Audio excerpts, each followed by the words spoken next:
Hello and welcome to another episode of Video Game Reviews. Today I'll be talking about Axiom Verge 2 on the Nintendo Switch. If you don't know, this is a 2D pixel art Metroidvania with a heavy emphasis on the Metroid. Well, actually the first one was. This one is arguably a little bit less emphasis on the Metroid side of that genre. Now, I have also played through the original Axiom Verge, but it was not on the Switch. It was back on, I think, the Wii U, if I remember correctly. And so that's why I don't have a review up for that. But it is a good game if you're interested. So anyway, getting back to Axiom Verge Part 2 here, the graphics and many of the sound effects are retro in a very good way. The music ranges from pretty fantastic chiptunes to at least one or two tracks that sound like they were ripped straight from some, like, quote, world music CD. Some people might find the wailing, sort of vaguely Middle Eastern vocals on these, quote, world music type tracks to be a bit much. And that would be understandable, but I personally found it to be like a refreshing change of pace to hear something like that in a retro game. Basically, it kind of subverted my expectations, quote, in that area, but like in a positive or refreshing way. But again, it's not going to be for everybody. All this, like Lion King type music or whatever, but more Middle Eastern, you get the idea. It's, I don't hear a lot of that in games, and I certainly don't hear a lot of it in like retro pixel art games. And so it just helped to make me feel like I was playing something different, something that I haven't, played 1,000 times before. Not that I mind, playing well-executed games over and over again, but, it's whatever. It's nice to see something different, in my opinion. But like I said, don't get me wrong, I definitely love my pixel art with my chiptunes, especially when they are thoughtfully composed and just cool tunes. But anyway, so Axiom Verge 2 features a fairly strong presentation overall for my tastes. Like I said, the graphics, the animation, the audio, the sound effects. However, there are definitely some things to be aware of with this game. Firstly, I would say that it is overall less combat intensive than the first game, which in a way is kind of a good thing, because honestly the combat in this sequel does not feel as good as it did in the first game. The first Axiom Verge was a fairly exceptional Metroid-inspired game, primarily using long-range weapons, as you would in Metroid.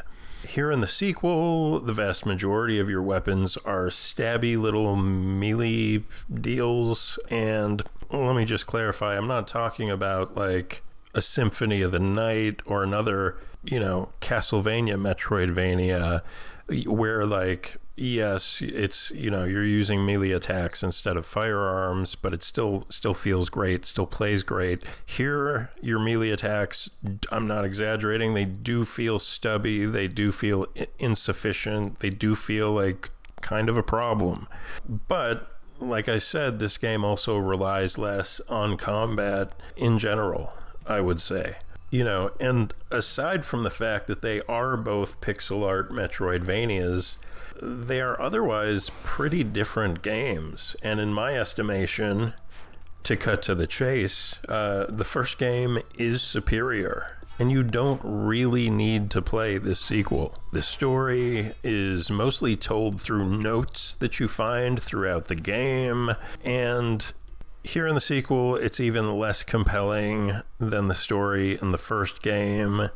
And, honestly, the story wasn't necessarily amazing there, the storytelling, but it was better than this game. The characters are, in both games, are kind of meh whatever. I don't care about them. I have no attachment to them whatsoever. The writing isn't bad. They know how to put sentences together. They just neglected to pull me in and make me really care about the story, like pretty much at all, if that makes sense. So, but to be fair, I don't find myself really moved by the story in most of the Metroidvania games. Or most games, even in the proper Metroid series itself. I'm not so much there for the story. I'm there for the exploration. I'm there to discover cool upgrades and fight bosses, etc.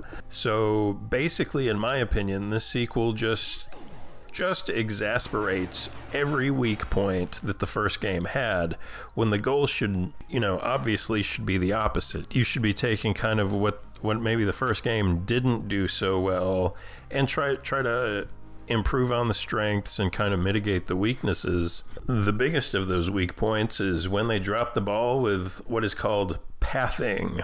Or in other words, basically, is it clear to the player where they're supposed to go and what they're supposed to do? How well does the game lead the player to discover their next objective?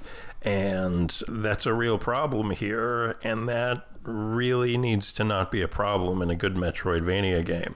So, look, and I'm not talking about spoon feeding here, but if I'm looking for something, do I have a rough idea of where I need to look for it, or what I'm looking for, or is it even clear that I should in fact be looking for something at all? And I felt like the first game dropped the ball pretty hard in that regard, maybe once or twice, which is like acceptable. It's not ideal, especially in this genre where pathing is so important, but the second game struggled even more with that issue, in my opinion, when in fact they should have actually gotten better at it. They made it more cryptic and counterintuitive, which all I can say is like interesting choice, I guess. Now, some of you out there may like a Metroidvania that is capable of making an experienced player feel completely at a loss or completely lost, but I'm not one of those people. And in these instances, when I did eventually look up where I was supposed to go, I didn't get that feeling of, oh, I'm an idiot. I definitely would have figured that out eventually. Instead, it was so counterintuitive that after I had looked something up, I was glad that I looked it up, because the solution was kind of dumb. Not dumb as in simple, dumb as in dumb, crappy, like poorly designed, etc. I looked up the solution and I was like, oh, well, I'm glad I looked that up, because I was literally never going to look there. Or I was never going to get, nothing about the game suggested that that's where I should be.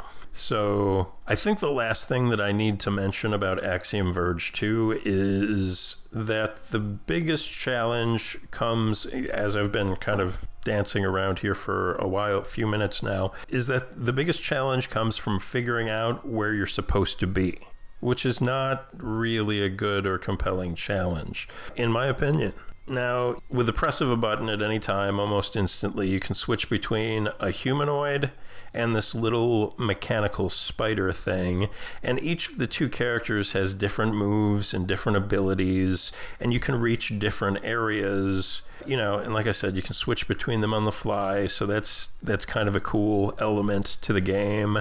The little spider thing can enter like these portals to a parallel dimension, so there's a fair bit of hopping back and forth between overlapping worlds or dimensions, if that makes sense, which I know is a feature of some absolutely classic games, Link to the Past and whatever. I'm not going to name all the games, but it's definitely been done before. But I gotta be honest, it's a feature that I've only ever enjoyed in a few rare instances. Mostly I don't really like that. If you want to double the size of your map, then double the size of your map. But this whole I gotta flip to this world and walk 3 steps this way, then switch back and then cross over a wall, and headache, not into it.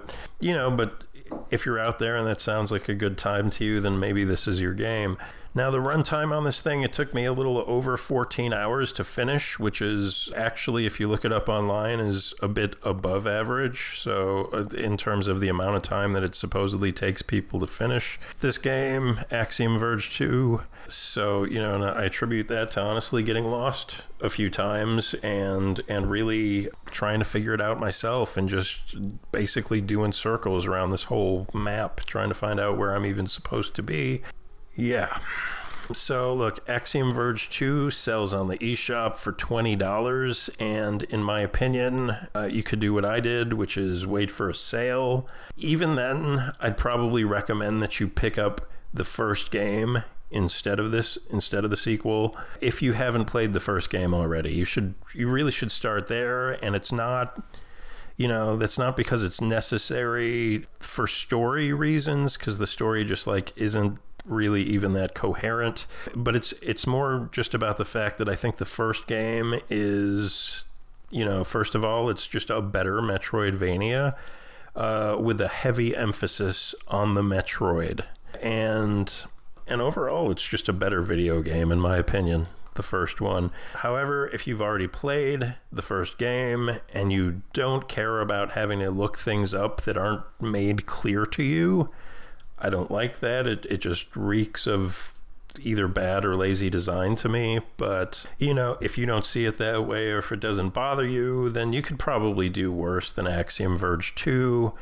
Although, honestly, you could also do better. Anyways, look, that pretty much does it for this one. It's just, it's not really an exceptional game either way. Which is a shame, because the first one I would say kind of was. The first game is really quite a good Metroidvania for the most part. Anyways, look, please click like and subscribe if you haven't already, and I will see you next time, whenever that may be. Bye-bye.